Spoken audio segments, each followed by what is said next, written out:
మనలో చాలామందికి బైబిల్లో గ్రంథాలు ఏ గ్రంథం ఎక్కడ ఉంది అని తెలుసుకోవడంలో చాలా కన్ఫ్యూజ్గా ఉంటారు. అలాంటి వారి కోసమే ఈ వీడియో. ఈరోజు పాత నిబంధన గురించిన క్లుప్త వివరణ తెలుసుకుందాము.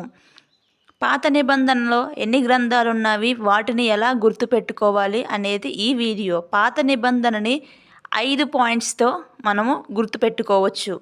మొదటి పాయింట్, ధర్మశాస్త్ర గ్రంథాలు. ఆదికాండము, నిర్గమకాండము, లేవియాకాండము, సంఖ్యాకాండము, ద్వితీయోపదేశ కాండము. ఈ విధముగా 5 కాండాలను ధర్మశాస్త్ర గ్రంథాలుగా గుర్తుపెట్టుకోవచ్చు. రెండవదిగా చరిత్ర గ్రంథాలు. యెహోషువ, న్యాయాధిపతులు, రూతు, 1 సమూయేలు, 2 సమూయేలు, 1 రాజులు, 2 రాజులు, 1 దినవృత్తాంతం, 2 దినవృత్తాంతం, ఎజ్రా, నెహెమ్యా, ఎస్తేరు. 3 పద్య పుస్తకాలు. యోబు గ్రంథము, కీర్తనలు, సామెతలు, ప్రసంగి, పరమగీతము. ఇవి పద్య పుస్తకాలు.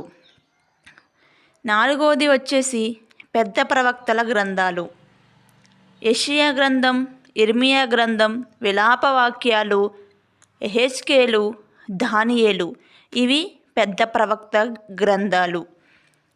5 చిన్న ప్రవక్తల గ్రంథాలు. హోషేయ, యోవేలు, ఆమోసు, ఓబద్య, యోనా, మీకా, నహూము, హబక్కూకు, జెఫన్యా, హగ్గయి, జకర్యా, మలాకి. ఈ విధముగా పాత నిబంధనను 5 భాగాలుగా మనము గుర్తుపెట్టుకోవచ్చు. 1 ధర్మశాస్త్ర గ్రంథాలు, 2 చరిత్ర గ్రంథాలు, 3 పద్య పుస్తకాలు లేదా గ్రంథాలు, 4 పెద్ద ప్రవక్త గ్రంథాలు, 5 చిన్న ప్రవక్త గ్రంథాలు. ఈ విధముగా మనము పాత నిబంధనను గుర్తుపెట్టుకోవచ్చు. ఈ వీడియో పూర్తి వివరణ కావాలి అంటే ఛానల్ కింద పూర్తి వీడియో లింక్ ఇచ్చాము. ఆ లింక్లోకి వెళ్ళి పూర్తి వివరణ చూడండి. వీడియో నచ్చినట్టయితే లైక్, షేర్, సబ్స్క్రైబ్ చేయండి.